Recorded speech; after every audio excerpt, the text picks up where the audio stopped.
Welcome guys. तो आज है लेक्चर 1। मैं बेसिकली इसमें आपको बेसिक के बारे में बताऊंगा और साथ ही साथ में जितनी भी तरह की basic to advance candlestick course के अंदर मैंने जितनी चीज़ें डाली वो आपको आज इसमें माइनर वर्जन पे मिल जाएंगी। एक छोटा सा वर्जन आपको मिल जाएगा। बाकी अगर आपको डिटेल में पढ़ना है तो आपको उस कोर्स की तरफ जाना ही पड़ेगा, क्योंकि हर एक चीज़ को डिटेल में अगर आपको जानना ही है तो ही आप वहाँ जाइए, वरना आप लाइव स्ट्रीम से भी देख सकते हैं और वहाँ से भी बाय करके देख सकते हैं। यहाँ मैं जो मेन चीज़ें हैं वो आपको इसमें बताने वाला हूँ, बाकी सारी चीज़ें मैं आपको नेक्स्ट लेक्चर में बताऊँगा। तो चलते हैं स्क्रीन पर। तो गाइस, ट्रेडिंग और एनालिसिस दोनों ही अलग चीज़ें होती हैं। दोनों सेम नहीं है। देखो, ट्रेडिंग जो होती है वो एनालिसिस के बाद की जाती है।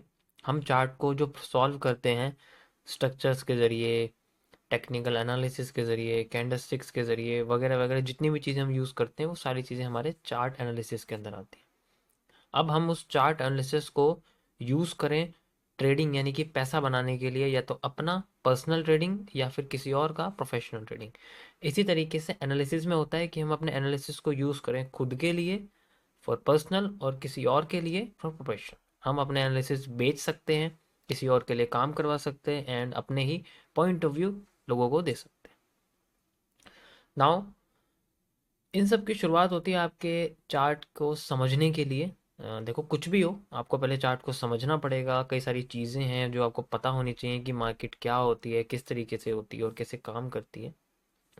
जैसे कि मैं अगर कुछ भी खरीदने के लिए जाता हूँ तो मुझे इतना सोचने की ज़रूरत नहीं होती, क्योंकि बेसिकली हम नॉर्मल कोई चीज़ खरीदने के लिए जा रहे हैं। लेकिन जब हम मार्केट में खरीदने के लिए जाते हैं, यानी कि जब ऑनलाइन मार्केट्स में जाते हैं, तो वहाँ बहुत सारी चीज़ें हैं जो मैटर करती हैं।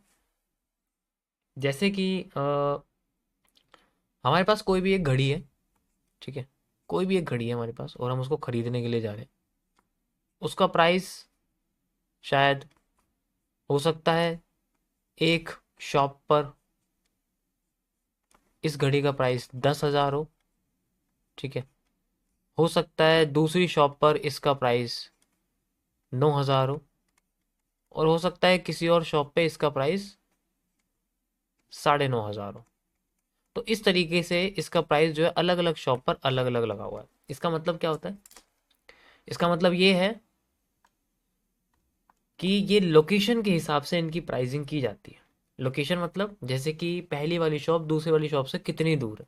तो अगर हम वहाँ तक पहुँचेंगे, अपने रिसोर्सेज को यूज़ करेंगे, तो हमारा जो प्राइस है वो बेसिकली वहाँ से फ्लक्चुएट हो जाएगा, वो ज़्यादा पड़ेगा। इस वजह से जो सबसे पास होती है वो सबसे सस्ती होती है, जो दूर होती है वो तो महंगी होती है। ये सारी की सारी चीज़ें अपने शॉप टू शॉप की लोकेशन के हिसाब से होती है। इसी तरीके से हमारे मार्केट में होता है।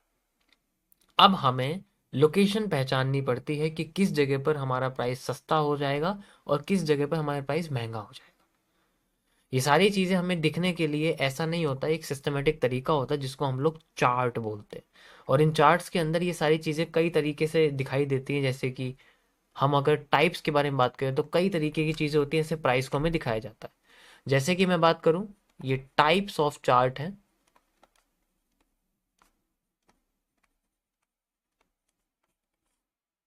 जैसे लाइन चार्ट है हमारे पास। लाइन चार्ट में क्या होता है कि जो भी प्राइस है वो हमारा बढ़ता उड़ता घटता उसके ऊपर लाइन बढ़ती बढ़ती रहती है। जैसे कि प्राइस छोड़ नीचे आ गया तो इस तरीके से लाइन बढ़ती रहती है, लाइन बढ़ती रहती है, लाइन बढ़ती रहती है।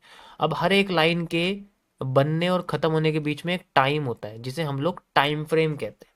मतलब जैसे एक पॉइंट से दूसरा पॉइंट कब बनेगा, इनके बीच का एक टाइम होता है, एक टाइम होता है, और हम इसको टाइम फ्रेम कहते हैं। हम ये सेट कर सकते हैं अपने हिसाब से कि हम अगले पॉइंट्स को कितने टाइम में देखना चाहते हैं। ये सब सेट किया जा सकता है। जैसे कि हम सेकंड्स का टाइम फ्रेम भी देख सकते हैं, ठीक है।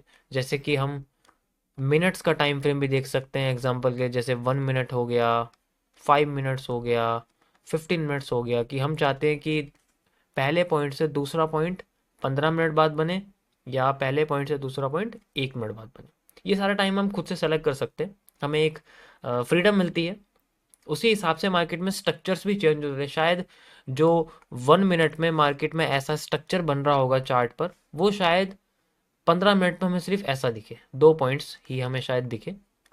क्योंकि वो जो है 1 मिनट में जितने पॉइंट्स होंगे वो 15 मिनट में आ जाएंगे, सारे 15 पॉइंट्स एक ही उसमें आ जाएंगे। तो इस वजह से हमें स्ट्रक्चर बदले हुए दिखते हैं अगर हम इन टाइम फ्रेम्स को चेंज करते रहते हैं।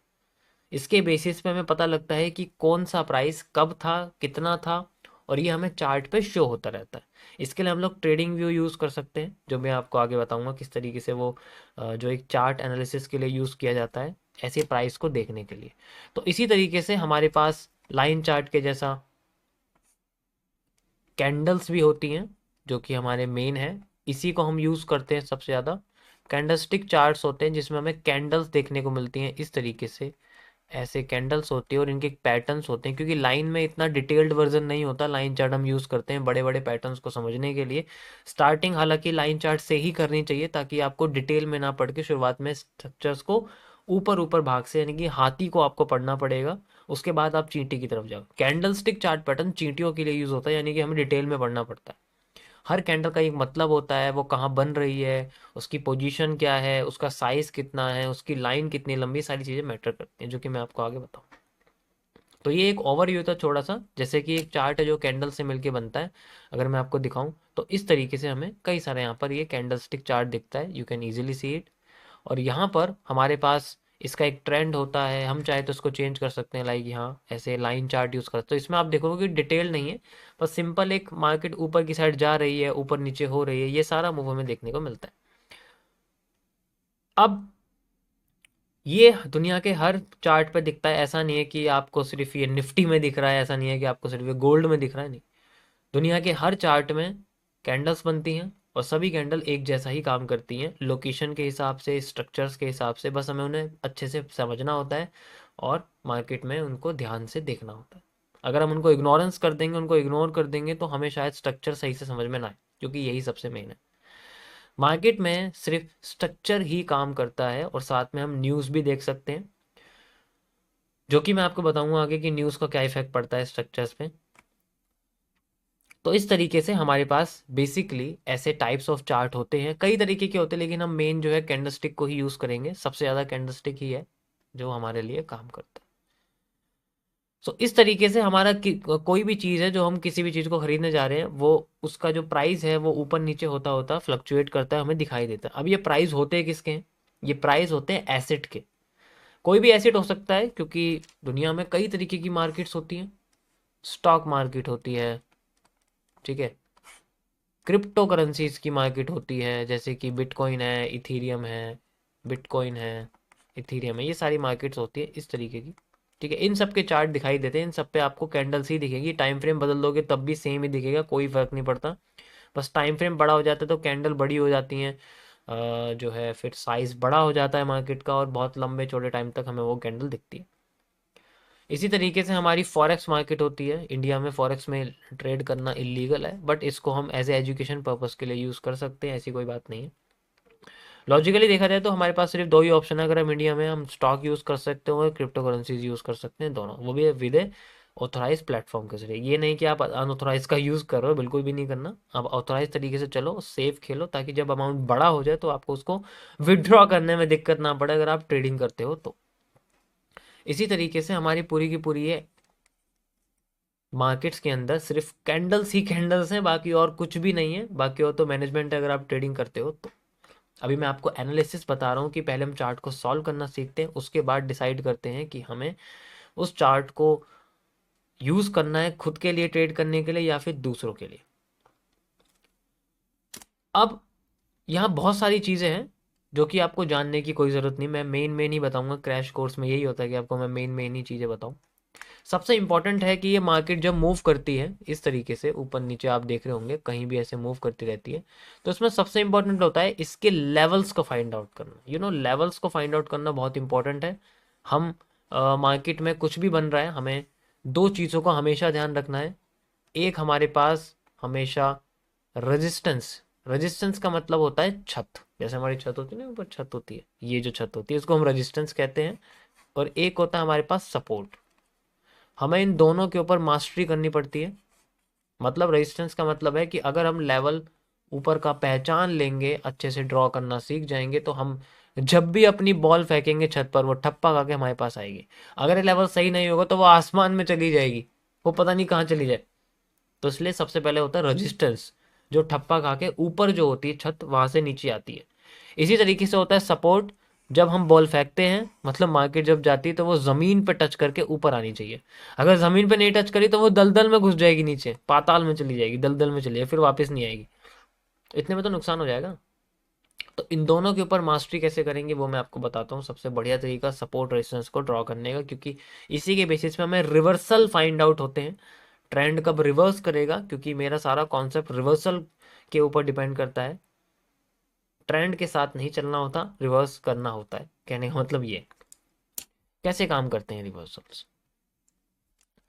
देखो अगर मार्केट ऊपर जाती है एक पॉइंट पर, दोबारा उसी पॉइंट से नीचे आ जाती है और फिर दोबारा उसी पॉइंट पर जाने की कोशिश करें, तो हम इस हिस्से को, इस हाई को एक जोन के अंदर मार्क कर देते हैं। बहुत मोटा सा जोन हम रखते हैं, क्योंकि ये एग्जैक्ट एरिया पे कभी मार्केट आती नहीं, हर बार होता नहीं कि वो आए। तो वो या तो इससे ऊपर भी जा सकती है, नीचे। इस एरिया में मार्केट में प्रेशर पड़ता है बेरिश का। बेरिश मतलब ऊपर की साइड से प्रेशर पड़ता है ताकि मार्केट नीचे जाए इसी लेवल पे। तो वो यहीं से ही मार्केट नीचे जाना शुरू कर देती है। और ऐसे जब पॉइंट्स बनते हैं मार्केट में, हम इसको बोलते हैं रेजिस्टेंस।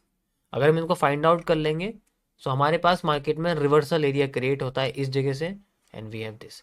अब इसका हैक ये है कि इसमें आपको ऐसे पॉइंट्स कनेक्ट करने हैं जो सबसे ज़्यादा एक एरिया में आ रहे हो, यानी कि जो मैक्सिमम कनेक्टिविटी है, जो मैक्सिमम पॉइंट्स हैं एक जोन के अंदर आने वाले। ठीक है, सिंगल जोन के अंदर आने वाले जो पॉइंट्स होते हैं वो हमारे लिए रेजिस्टेंस क्रिएट करते हैं, और इसी तरीके से सपोर्ट क्रिएट होगा। अगर हम सपोर्ट की बात करें, मैं आपको 50% मार्केट के बारे में बताऊंगा, बाकी की 50% इसकी रिवर्स होती है। यानी कि अगर आप सप्लाई सीख लोगे तो डिमांड ऑटोमेटिकली आ जाएगी, अगर आप रेजिस्टेंस सीख लोगे तो सपोर्ट ऑटोमेटिकली आ जाएगा। चार्ट पे दिखाता हूँ किस तरीके से ये आपको दिखता है। अगर आप यहाँ देखोगे तो यहाँ पर जो रेजिस्टेंस है वो क्या होगा। थोड़ा सा पीछे चलते हैं हम लोग, थोड़ा सा हम लोग पीछे चलते हैं। You can see like this.